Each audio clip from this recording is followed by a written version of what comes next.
Fischia aspetta che... l'arbitro. Parte Lukaku. Lukaku! Vai, grande Lukaku! Ciao, Conte! Passamelo. Oh, il mister! Aspetta, guarda... Premi! E scusa che ho sbagliato parola in inglese, dimmi! Pensavo che gli era Tony dell'Inter e invece sei il Beppi del governo. Sì, ti ascolto, hai tutta la mia attenzione, dimmi!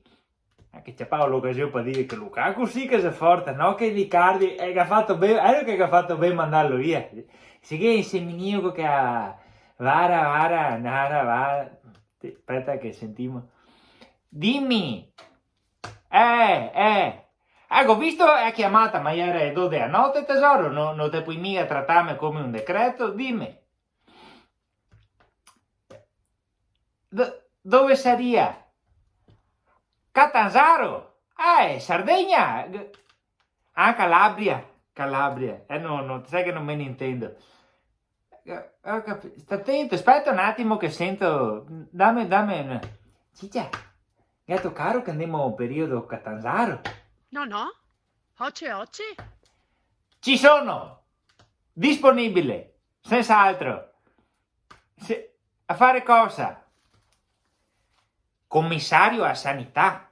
Non so mica, sai che non capisco niente di medicina, con un mal di testa guardo su internet, ho saputo che...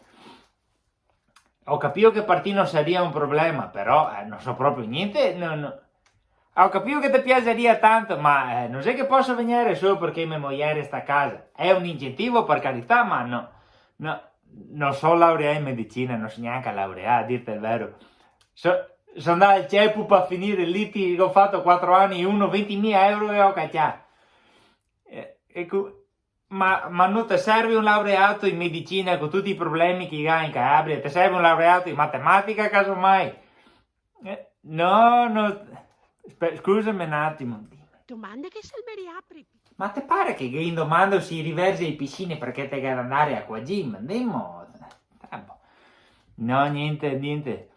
Ascoltami, Beppi, dai, chiama qualcun altro, porta pazienza, dai che te catti, sì.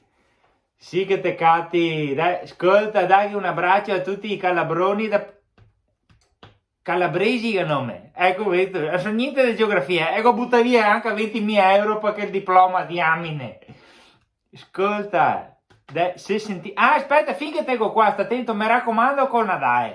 Ora non fare scherzi, non tradire gli italiani. Che ormai siamo illusi che femo un anno senza i parenti per a casa, mi raccomando. Ciao Beppi, grazie ancora, ciao Premiero.